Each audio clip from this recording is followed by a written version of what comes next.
La selección del señor Luis de la Fuente dio su convocatoria oficial. Al momento en que grabamos esto, se está por jugar su primer partido. Y lo que queremos es analizar un poco, como ya hicimos hace un par de semanas, esta convocatoria, ¿no? Ver qué fue lo que se hizo realmente palpable de lo que él quiso llevar, qué fue lo que prometió y no pasó, y sobre todo qué va a querer hacer con el perfil de jugadores que tiene. Claro, claro. Fue una convocatoria bastante variada, un poco revolucionaria en principio, después se terminaron agregando piezas por temas lesiones, ya vamos a hablar de eso, pero fue un cambio importante en el núcleo que fue a Qatar, y es lo que vamos a discutir un poco hoy. Sí, recuerdo que hace un par de semanas hicimos un comentario en el que mencionábamos cuánto puede cambiar un entrenador en un ciclo nuevo. Y la verdad es que este fue un cambio bastante importante con esas 15 figuras nuevas en la convocatoria. Sí. Lo cierto es que hay que empezar por el principio, hay que empezar por la arquería. Y acá hay ciertas dudas. Justamente una de las cosas que me comentabas antes de que empezáramos a grabar es que la lesión de Unai Simón coincidió con la vuelta o el mejor estado de forma de Kepa Arrizabalaga en las últimas 2 temporadas y media, más o menos. Diría 2 temporadas. 2 temporadas. Y esto hizo que, evidentemente, Luis de la Fuente lo convocara de plano. Ahora, también sobrevivieron, referente a la convocatoria del Mundial, los señores David Raya y Robert Sánchez, que forman el trío de arqueros que van en esta convocatoria. Y yo creo que es bastante obvio que el titular va a ser Kepa Arrizabalaga, eso sin duda. Pero me deja un poco de dudas la elección de los otros arqueros. ¿Por qué? Y vamos con algo de plano. Uno de esos dos va a salir. ¿Por qué uno de esos dos va a salir de las siguientes convocatorias? Porque obviamente va a volver en algún momento Unai Simón. Entonces, uno de esos dos va a salir. ¿Quién va a ser? ¿Y por qué no lo sacaste de una vez para traerte a David De Gea? Bueno, lo primero que hay que comentar, ya hablamos de Gea en su momento acá, hablábamos de que podía ser uno de los pilares fundamentales de este equipo si el entrenador contaba con él. También dijimos que era un jugador con jerarquía, capaz de ser capitán, de ser líder. Luis de la Fuente no lo ve así. Y creo que si en principio, teniendo a uno de los porteros más importantes de los últimos 2 años lesionado, no le da entrada a David De Gea, claramente, entonces ya es que no va a contar directamente con él, ¿no? Demostrando nuevamente la hipocresía del todos son bienvenidos, no es así, ¿no? Primero por ahí. Segundo, es cierto que va a tener una diferencia importante quién va a ser el portero titular, partiendo como favoritos para ello Kepa y Unai Simón. Es cierto que Robert Sánchez y quizás David Raya podría ser el que pueda ser más afectado de ello, pero bueno, alguno tenía que entrar en este caso. Está partiendo con ventaja Kepa porque además de su buen momento, está llegando sano donde inicia. Y ya la próxima convocatoria ya va a directo, ser... Claro, es un Final Four, es un título. Entonces no te puedes permitir que un arquero haga un buen papel en esta doble jornada sin que después teniendo lo que sacar, porque el arquero anterior lo estaba haciendo bien. Es muy arriesgado esto, ¿no?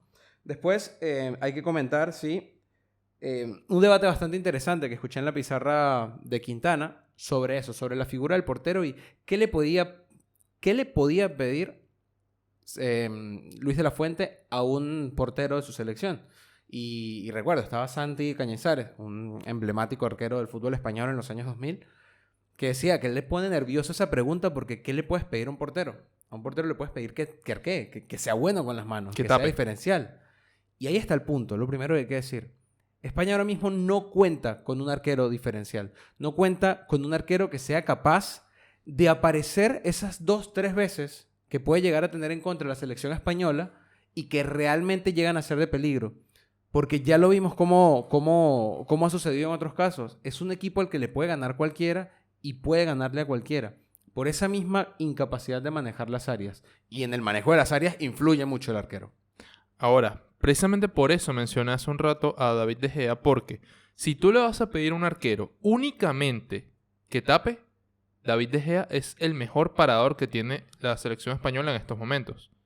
También hay que decirlo, y esto es un fact, que David De Gea es el jugador que está en un equipo titular más alto en una posición en su respectiva liga. ¿Me entiendes? Sí, sí, sí, claro. Entonces, eso debería ser importante o debería ser algo medible, si se considerara. Ahora, evidentemente, si le vas a pedir más cosas como juego de pies, De Gea nunca se ha caracterizado por tener un buen juego de pies. No, Y lo he no lo visto, va a ¿eh? aprender a...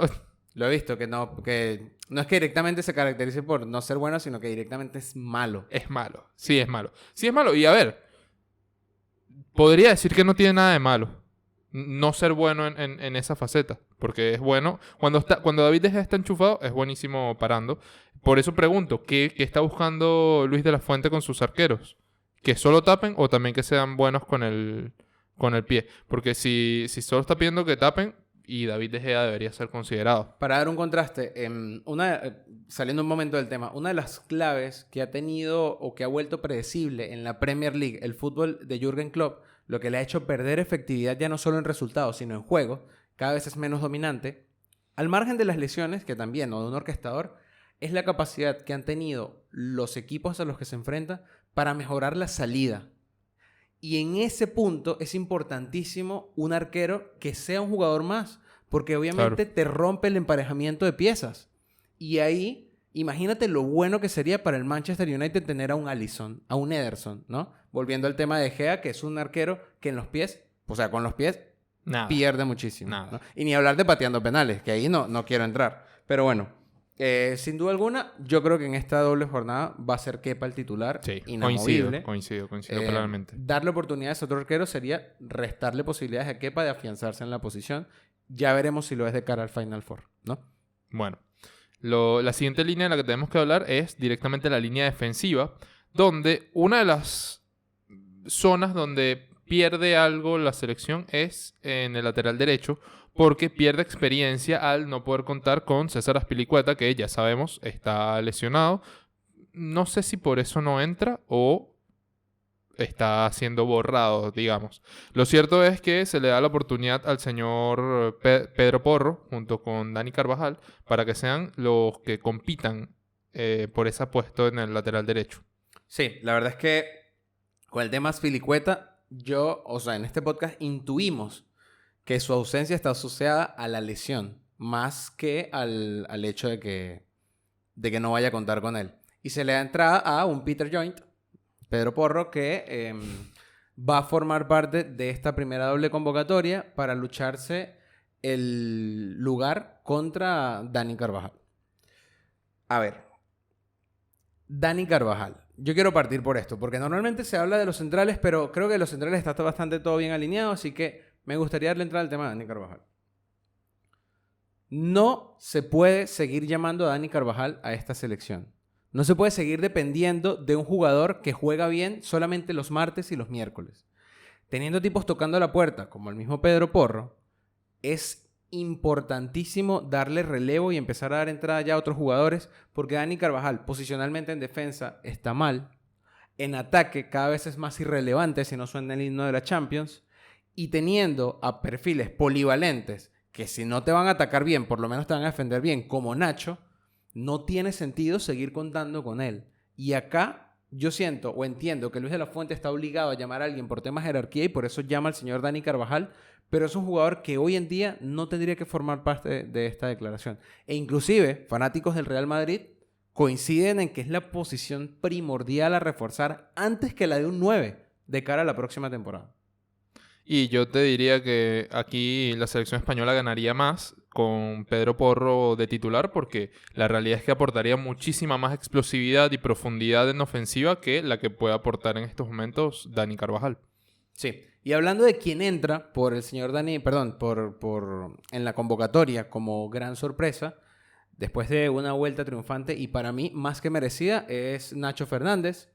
Un Nacho que entra básicamente como central más experimentado, sí, como central más ganador, capaz de sumar, de un perfil bastante silencioso, trabajador, que aparte tiene muy buen recorrido, muy buen desempeño en todas las posiciones en las que ha jugado, pero me llama la atención, bueno, más adelante voy a hacer mención a eso, pero la polivalencia es algo que le permite muchísimo sumar en distintas posiciones y yo creo que tendría que ser de partida titular, por lo menos como lateral derecho. Y su inclusión es más que un premio, es más que merecido.